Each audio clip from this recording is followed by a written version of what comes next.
રાજપૂત શાસકોનો તમે ઇતિહાસ જોશો એ પછી કોઈ પણ સ્ટેટ હોય, રાજસ્થાન હોય, ગુજરાત હોય કે કોઈ પણ ભારતભરનું કોઈ પણ સ્ટેટ હોય, રાજપૂત શાસકોનો ઇતિહાસમાં તમને સતી પ્રથા અને જોહર પ્રથાના કરુણ બલિદાનો અને કરુણ ઇતિહાસ તમને જોવા મળશે. એવામાં ગુજરાત રાજ્યમાં અગર કોઈ જગ્યાએ જોહર થઈ હોય એવી એકમાત્ર ઘટના અહીં આ સ્થળે થયેલી છે અને કહેવાય છે કે એ ઘટના જલ જોહર તરીકેની હતી કે રાણીઓએ પોતે જલ ભરેલા કૂવામાં પડીને પોતાનું જોહર કર્યું.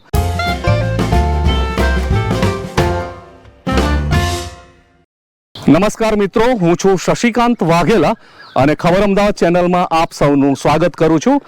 હું અત્યારે આવેલો છું રાણપર ગઢ પાસે. રાણપુર કિલ્લાનો ઇતિહાસ એક કરુણ ઇતિહાસ છે.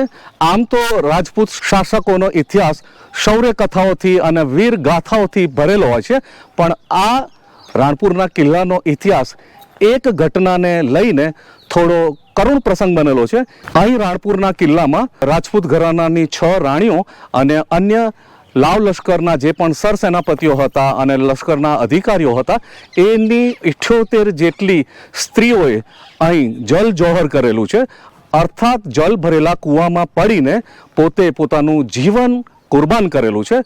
આ પ્રસંગના ઇતિહાસની કડીઓ જોડવા, આ પ્રસંગના ઇતિહાસને જોવા માટે હું અત્યારે આપને રાણપુર ખાતે લઈને આવેલો છું.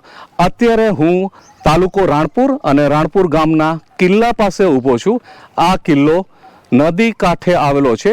2 નદીઓના સંગમ, ગોમા નદી અને ભાદર નદીના સંગમ એવી જગ્યાએ બહુ સ્ટ્રેટેજિક પોઈન્ટ ઉપર આ કિલ્લો આવેલો છે.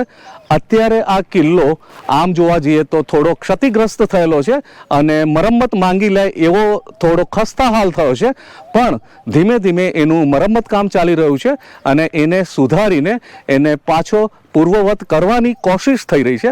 પણ આપણે અત્યારે જોઈશું રાણપુરના એ કિલ્લા પાછળનો ગમગીન ઇતિહાસ. ઇતિહાસની અંદર જઈને જોઈશું કે કિલ્લાની અંદર અન્ય શું રૂમ છે, શું બધા અત્યારે એમના રાજાશાહીના જે પ્રમાણો છે એ ગોઠવાયેલા છે. બધું તમને જોવા મળશે. આવો મારી સાથે રાણપુર કિલ્લાની અંદર.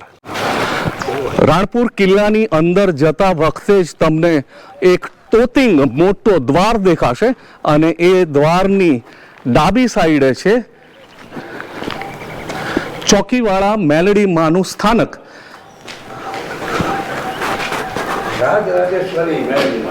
દરવાજામાં આવેલું શ્રી રાજરાજેશ્વરી મેલડી માનું જે સ્થાનક છે એ અત્યારે અહીં અવર જવર કરતા જે પણ નજીકના લોકો છે એમના માટે પૂજનીય સ્થાન છે અને અત્યારે પણ લોકો અહીં સ્પેશિયલી આવીને આસ્થાપૂર્વક માથું ઝુકાવે છે. અને કહેવાય છે કે દરવાજામાં રહેલા આ રાજરાજેશ્વરી મેલડીમાં આજે પણ જાગૃત દેવી છે અને અહીં સાચી શ્રદ્ધાથી માનવામાં આવે તો આજે પણ ભક્તોની મનોકામના પૂર્ણ થાય છે.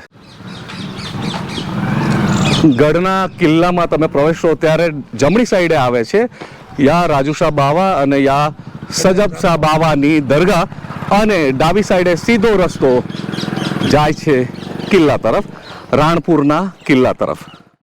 મહેલમાં પ્રવેશવા માટેનું દ્વાર પ્રમાણમાં નાનું છે.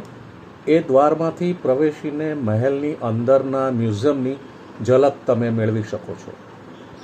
એક મોટા હોલમાં દેશના શહીદોના ફોટોગ્રાફ અને તેમને મળેલા સન્માનની વિગતો દર્શાવેલી છે.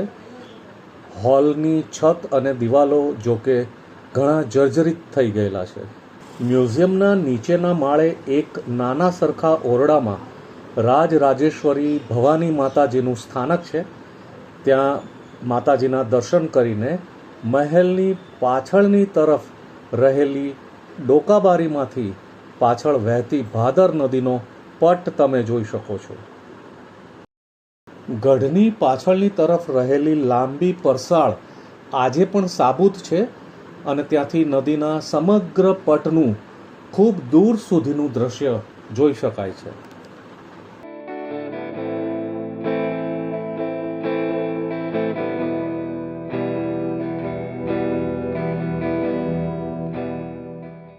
મહેલના મ્યુઝિયમમાં ગોહિલ રાજવી વીર રાણજી સેજકજી ગોહિલની પ્રતિમા દર્શનાર્થે મૂકવામાં આવેલી છે.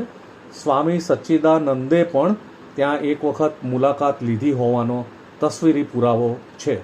રાષ્ટ્રીય શાયરનું બિરુદ પામેલા આપણા ગુજરાતી સાહિત્યકાર ઝવેરચંદ મેઘાણી પણ ખંડેર બનેલા રાણગઢના કિલ્લા ઉપર ઉદાસ અવસ્થામાં ઊભા હોય તેવી પણ ત્યાં તસવીર મુકાયેલી છે. ખંડેર થઈ રહેલા એ મહેલના અંદર ગોહિલ રાજવંશના શસ્ત્રો અને આયુધો ત્યાં પ્રદર્શનમાં મુકાયેલા છે. તેમના ઇતિહાસની ગવાહી પૂરતી તસવીરો પણ મૂકવામાં આવેલી છે.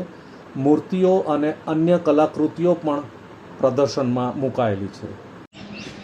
કિલ્લાની ડાબી તરફ થોડીક ઊંચાઈની ટેકરી પર આવેલું છે હનુમાનજીનું મંદિર. અહીંયાથી આખી નદીનો એક સરસ મજાનો વ્યૂ જોવા મળે છે. મંદિરની નાની સરખી દેરીમાં હનુમાનજીનું સરસ મજાની પ્રતિમા છે અને દેરીની બાજુમાં જ જોવા મળશે ભાદર નદીનો પટ. એવું કહેવાય છે કે ઈસવીસન 1309માં જૂનાગઢની દાતારની જાત્રા કરીને એક મેમણ ડોશી અને તેનો પુત્ર અમદાવાદ પરત ફરતા હતા ત્યારે તેમણે રાણપુરમાં રાત્રિ મુકામ કર્યો. વહેલી સવારે જ્યારે રાણાજી પૂજા કરતા હતા ત્યારે ભાદર નદીના પટમાંથી ડોશીના એ દીકરાની અઝાન સંભળાઈ અને રાણાજીને એ અવાજના કારણે પૂજામાં વિક્ષેપ પડ્યો. તેથી ક્રોધિત થઈને રાણાજીએ તાત્કાલિક એ યુવાનને સૈનિકો દ્વારા પકડાવીને તેને મોતને ઘાટ ઉતાર્યો. પુત્રના કમોતથી ડઘાઈ ગયેલી ડોશીમાએ રડતા રડતા અમદાવાદ જઈને અમદાવાદના સુલતાન અલાઉદ્દીન ખિલજીની આગળ પોતાની ફરિયાદ કરી. આ ફરિયાદ સાંભળીને અલાઉદ્દીન ખિલજીએ ડોશીને ન્યાય અપાવવા માટે રાણપુર ગઢનો નાશ કરવાનો હુકમ આપીને પોતાની ફૌજને તાત્કાલિક રાણપુર ખાતે રવાના કરી. સુલતાનની ફૌજ સામે ચાલીને આવતી હોવા છતાં રાણીવાસમાં રહેલા પ્રમાદી વિલાસી રાણાજીને આ બાબતે સાવચેત કરવા માટે કોણ સામે જાય? કેમ કે તેમને વિક્ષેપ પાડવાની સજા સૌ કોઈ જાણતા હતા. પરંતુ આખરે એક ચારણે હિંમત કરી પણ અંદર જવાનો રસ્તો બંધ હોવાથી ચારણે ભાદર નદીના પટમાં ગઢના રાણીવાસની બરાબર સામે ઊભા રહીને ચારણે હાક પુકારી કે રાણા રમત્યું મેલ કટક આવ્યું કનારે. મતલબ કે રાણા, હવે શત્રુ સેના કનારા ગામની નજીક આવી ગઈ છે, તો હવે આ રાણીવાસની રમત્યું મેલ અને સાબદા થાવ. ચારણનો અવાજ પારખીને તરત જ રાણાજી ચોપટના પાસા ફગાવીને ઊભા થયા અને વખત પારખીને યુદ્ધ માટે સાબદા થયા. જતાં જતાં રાણીવાસની તમામ રાણીઓને ધરપત આપતા ગયા કે જ્યાં સુધી રણ મેદાનમાં મારી સેનાનો ધ્વજ તમને અડીખમ ઊભો લહેરાતો દેખાય ત્યાં સુધી સમજજો કે હું જીવિત છું. આમ કહીને રાણાજી પોતાના લાવ લશ્કર સાથે શત્રુ સેના સામે લડવા માટે ગયા. રાણપુરથી 3 ગામ દૂર કનારા તરફ ખરાખરીનો ખેલ મંડાણો. આ બાજુ રાણીવાસમાં ગઢના ગોખલેથી બધી 84 રાણીઓ કનારા ગામ તરફ નજર રાખીને રાણાજીનો ધ્વજ અડીખમ છે કે નહીં તે જોતી રહી. રાણાજીના લશ્કરે અલાઉદ્દીન ખિલજી સામે ખૂંખાર યુદ્ધ ખેલીને આખરે જીત મેળવી અને રાણાજી પોતાના લાવ લશ્કર સાથે પોતાના ઊંચા અડીખમ રહેલા ધ્વજ સાથે રાણપુર પરત આવવા નીકળ્યા. પરંતુ નસીબની બલિહારી કહો કે કરમની કઠણાઈ કહો, વાત જાણે એમ બની કે વિજયી થઈને પરત ફરતા વખતે રસ્તામાં એક વાવ આવી અને ધ્વજ કાઠી ઊંચકનાર વ્યક્તિને તરસ લાગતા પાણી પીવા માટે તેણે તે રાજધ્વજ થોડીવાર માટે નીચે મૂક્યો. રાણાજી પોતે પણ નીચે મુકાયેલા રાજધ્વજ બાબતે બેખબર રહ્યા અને આ તરફ રાણપુરના ગઢમાંથી કાગડોળે રાજધ્વજ પર એક ટક નજર રાખીને બેઠેલી તમામ રાણીઓની નજરોમાં નીચે મુકાઈ ગયેલા એ રાજધ્વજને કારણે હૈયે ફાળ પડી અને રાણાજી યુદ્ધમાં પરાજય થયા છે અને તેમનો દેહ પડ્યો છે તેવું તેમણે માની લીધું.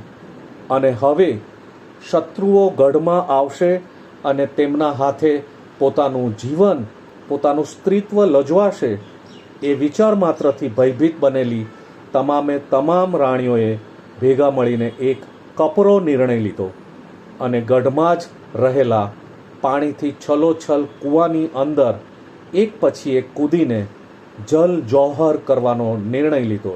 સૈનિકની એક નાની સરખી ગફલતના કારણે થયેલી ગેરસમજના કારણે તમામ રાણીઓએ એક પછી એક કૂદીને પાણી ભરેલા કૂવામાં પોતાના પ્રાણ ત્યજ્યા.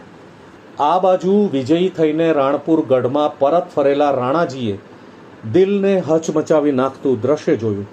પોતાની તમામ રાણીઓના શબથી કૂવો ભરાઈ ગયો હતો અને પોતાનો વિજય થયો હોવા છતાં રાણાજી પોતાનો આખો સંસાર ગુમાવીને બેઠા. આ કરુણ અને હૃદયદ્રાવક ઘટનાની સાક્ષીરૂપ એ કૂવો રાણપુરના આ ગઢમાં આજે પણ હયાત છે. સુરક્ષા કાજે તંત્રએ ઉપર લોખંડની જાળીથી બંધ કરી દીધો છે અને કૂવાના મથાળા પરની દિવાલ પર જોહર કરેલી રાણીઓના પાળિયા જોવા મળે છે. રાણપુર કિલ્લાનો આ ઇતિહાસ ભરેલો એપિસોડ આપને કેવો લાગ્યો એ બાબતે મને જરૂર પ્રતિભાવ આપજો. આવી ઐતિહાસિક વિરાસતો અને ઐતિહાસિક ધરોહરો ઉપર જે હું વિડીયો બનાવું છું એ બાબતે આપના પ્રતિભાવો હું બહુ ધ્યાનથી વાંચું છું અને એનો અમલ કરું છું. તો આપના પ્રતિભાવો, આપની પ્રતિક્રિયાઓ હંમેશાની જેમ આવકાર્ય છે. આ સાથે હું શશિકાંત વાઘેલા આ વિડીયોને વિરામ આપું છું. ફરીથી આવા કોઈ નવા સબ્જેક્ટ સાથે આપ સૌની સાથે ફરીથી મુલાકાત થશે. ત્યાં સુધી જય હિન્દ, જય ભારત, વંદે માતરમ.